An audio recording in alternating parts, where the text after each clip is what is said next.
গ্রামের একটা পরিভাষা আছে, হাঁ করলেই হু, নল্লিত করলেই গু। অর্থাৎ খাবারের স্থায়িত্ব জিহ্বা পর্যন্তই। কণ্ঠনালী অতিক্রম করার পর তার কোনো স্বাদ আমরা পাই না। নিজ গতিতে হজম প্রক্রিয়ার মাধ্যমে তার সমগ্র শরীরে সাপ্লাই হয় এবং বর্জ্য প্রক্রিয়া বের হয়ে যায়। আমাদের উপার্জিত লক্ষ লক্ষ টাকা হয় আমরা খাওয়ার পেছনে খরচ করি অথবা নামি দামি পোশাক ক্রয়ের পেছনে খরচ করি। আমরা গাড়ি ঘোড়া পোশাক আশাক যেটাই ক্রয় করি না কেন, তা একদিন নষ্ট হয়ে ও পুরাতন হয়ে যায়। আমাদের কিছুই চিরস্থায়ীভাবে আমাদের সাথে থাকে না। যা একটু জমি জায়গা ব্যাংক ব্যালেন্স ছিল তাও আমার নয়, শুধু মারা গেলেই হলো। মারা যাওয়া মাত্রই তা অন্যের। তাহলে সকাল থেকে সন্ধ্যা পর্যন্ত ডিউটি করে মাথার ঘাম পায়ে ফেলে জমি চাষ করে আমি আমার জন্য কি করলাম? জি হ্যাঁ, ডিউটির আগে যদি ফরজ সালাদটা পড়ে থাকেন তাহলে ওই 10 মিনিটের সালাদটা মূলত আপনার নিজের।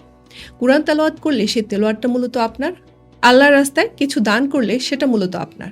তাই স্বার্থপর হন, নিজের স্বার্থ বুঝতে শিখুন। বুদ্ধিমানের পরিচয় দিন, নিজের জন্য প্রকৃত ব্যাংক ব্যালেন্স কিছু হলেও জমা করুন।